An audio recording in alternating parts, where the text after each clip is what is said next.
warahmatullahi wabarakatuh. Balik lagi sama Irma di sini. Kita jumpa di PTV Show, ngobrol sering tapi nggak bikin boring. Cuma di sini tempatnya.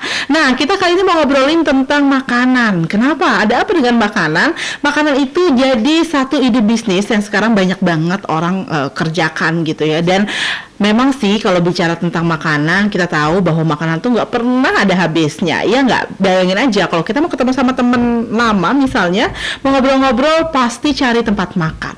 Atau kita mau meeting, ada urusan, kita pasti cari tempat makan. Dan kerap kali kalau kita sedang menunggu seseorang, juga kita memilih untuk menunggu di tempat makan. Kenapa kemudian hal tersebut menjadi sebuah ide bisnis bagi kebanyakan orang atau bagi para pebisnis awal. Tapi kalau ngomongin bisnis cuma dari sisi kita yang mau berbisnis, rasanya nggak pernah sempurna karena kita nggak merasakan langsung seperti apa sih pengalaman berbisnis, terlebih bisnis kuliner yang banyak banget juga dilakukan oleh banyak orang ini. Nah, langsung aja yuk kita ngobrol sama narasumber aku kali ini. Ada Mas Vicky Alhamsyah. Karena sapaannya ini dikenalnya Agung kan tadi. Jadi makanya lebih baik aku langsung tanya nih nama lengkapnya siapa, karena yang aku tahu namanya Agung gitu kan. Tapi Agung ini sebenarnya nggak ada nama asli kamu kan ya, kayak nggak ada, itu nama panggilan aja. Nama Panggilan kecil Agung sampai besar terus aja. Akhirnya dikenal Agung gitu ya. Oke. Nah, ini ke Mas Agung ini aku panggil Mas Agung aja atau Mas Vicky? Bebas. Mas Agung aja lebih banyak deh. Oke, Mas Agung ini bisnis kuliner ya. Bicara bisnis kuliner, ini satu bisnis atau pilihan bisnis yang banyak orang pilih ketika ingin memulai bisnis gitu. Entahlah ya, berbagai alasan, karena memang yang paling mudah didapatkan atau dengan alasan-alasan lainnya. Nah, kalau Mas Agung sendiri memandang bisnis kuliner ini seperti apa? Bisnis kuliner ini ya, kalau aku bisa bilang itu satu-satunya bisnis yang punya 5 peluang setiap hari. 5 peluang setiap hari? Ya. Apa maksudnya? Jadi satu peluang pertama adalah makan pagi, sarapan. Iya. Itu di jam 6 pagi sampai jam 9. Yang kedua middle di jam 10, jam 11. Yang ketiga makan siang. Betul. Yang keempat dia bisa makan sore itu jam 3 sampai jam 5. Mindo ya kalau orang. Yang kelima makan malam. Betul. Dan ini terjadi setiap hari 5 kali. Dan ini ada pada setiap orang. Oke. Jadi setiap manusia punya kebutuhan 5 kali ini. Baik. Tapi kan nggak semuanya harus makan, tapi ada beberapa 5 waktu ini yang akhirnya jadi peluang ya. Betul. Kita mau ngambil peluang yang mana nih? Yang di sini pagi, middle, siang, sore atau malam. Baik. Ini terjadi berulang-ulang setiap hari dan setiap orang. Dan ini peluang ini tuh memang sangat luar biasa sekali. Itulah kenapa peluang untuk berjualan atau bisnis kuliner ini sebenarnya sangat tinggi sekali begitu ya. Oke, nah kalau Mas Agung sendiri menjadi seorang pebisnis ini kan yang kita tahu sekarang seperti dalam yang tertulis di t-shirtnya gitu ya, kopi jadul, sensasi ngopi zaman company, mantap ya. Oke, ini kopi jadul ini juga salah satu jenis kuliner begitu ya. Tapi sebelumnya juga pernah ada bisnis lainnya, kuliner lainnya? Banyak. Sebelum kita lari ke bisnis kopi sekarang, dulu kita jualan ayam penyet, jualan steak, jualan, bahkan sebelumnya lagi kita malah jualan kaki lima ya, dorong gerobak gitu kan. Kita merintis bisnis. Makanya kan kalau nggak ada pengalaman yang pahit, kita nggak akan pernah ngalamin manisnya seperti apa. Jadi bisnis yang kayak misalkan bahkan pernah jualan gorengan di depan kampus. Kampus sendiri ya? Kampus sendiri. Jadi saat itu kuliah di kampus swasta tersebut dan jualan gorengan sekaligus di depan kampus itu. Sampai pengalaman unik adalah ketika kita di call ya sama petugas lah ya. Biasanya kan kalau di pinggir jalan nggak boleh, di pinggir jalan. Iya betul. Gorengan. Pagi-pagi jam 8 tuh lagi manasin minyak. Tiba-tiba di call, Mas Agung minggir dulu, patroli nih.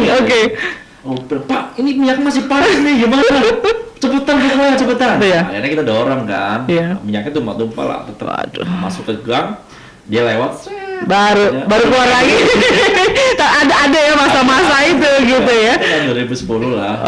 Masih baru mulai. Ya, jadi pengalaman unik gitu.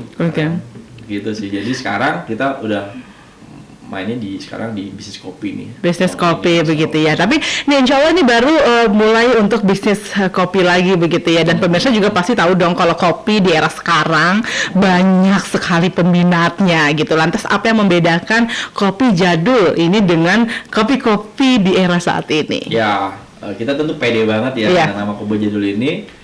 Aku bisa bilang ini kopi jadul nih kopi lain dari yang lain. Apa yang membuat berbeda dong? Ya, kalau kita bicara kopi-kopi sekarang, ya brand-brand yang ada saat ini sekarang apapun itu banyak banget mereka jual cuma es kopi susu aja nih. Jadi aku bisa bilang kalau nanti udah biasa banget lah jual es kopi susu, tapi dengan kehadiran kopi jadul ini ada nuansa tematiknya. Baik.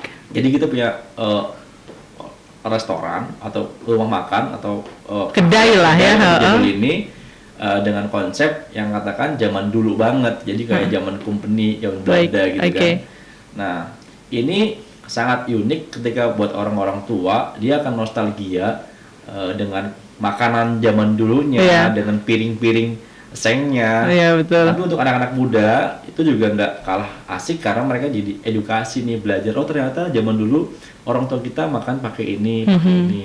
Jadi kopi jadul ini kita punya konsep all in one. Jadi selain cuma ngopi aja, tapi kita juga bisa makan makanan berat, makan makanan western juga kita punya. Nah, termasuk yang paling unik adalah makanan zaman dulu. Ada ketan serundeng, ada tape goreng, ada klepon. Yang jarang banget nih, menu-menu yang jarang banget ditemuin di kedai manapun ya. Ada kue putu dan lain-lain. Paling di rumah nenek nih kita bisa temuin ya kan. Tapi semua kita bisa temukan di kopi jadul. Jadi memang kopi jadul ini beda dengan yang lain. All in one sebenarnya seperti resto, tapi kita bikin kayak cafe gitu. Kopi, brandnya tetap kopi jadul. Jadi kopinya zaman dulu banget.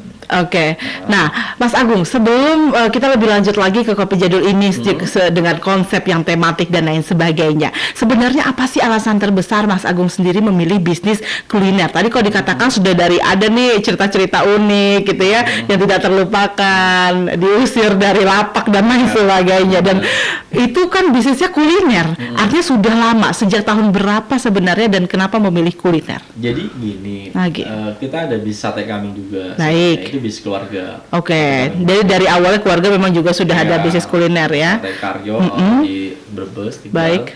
Itu dari tahun 90. Jadi memang kita dilarikan dari usaha sate itu. Baik. Karena tiap hari tahu kuliner, kemudian kita jualan sate juga. Lama-lama senang aja ketika kita dagang nih, nyenengin orang juga, ngasih makan orang juga, sekalian juga kita bisa bisnis kuliner kan juga sekalian bisa juga buat sedekah juga. Betul. Ngasih makan orang, nyenengin orang tuh kayak punya kepuasan tersendiri gitu. Kalau orang datang makan di tempat kita enak, seneng kayak itu beda gimana gitu. Bahkan nggak usah bareng juga nggak apa-apa Pak gitu.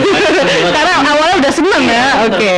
Jadi akhirnya ya karena keluarga kita dari kuliner, kemudian akhirnya kita ya mau nggak mau akhirnya karena lingkungan, balik lagi lingkungan tuh membentuk nasib kita, membentuk karakter kita. Makanya aku pikir ya lingkungannya membentuk banget untuk kita jual kuliner. Gitu. Itulah kenapa milih kuliner untuk pertama kali, bahkan saat di tahun-tahun yang lalu begitu ya juga sudah memulainya itu dengan bisnis kuliner. Tapi kalau bisnis kuliner tadi kan disebutkan sebelum kopi jadul ini sebenarnya juga banyak sekali begitu ya. Dan ini perjalanannya bagaimana sih Mas Agung? Artinya apakah juga pernah meskipun sudah ada pada lingkungan yang berbisnis kuliner, tapi pernah juga nggak sih dengan pengalaman tersebut yang sudah dimiliki sebelumnya, Mas Agung mendapatkan hambatan juga dalam menjalankan bisnis? Nggak usah dijawab dulu, tahan dulu karena kita masih akan kembali pemirsa. Usai jeda tetaplah di PTV Show.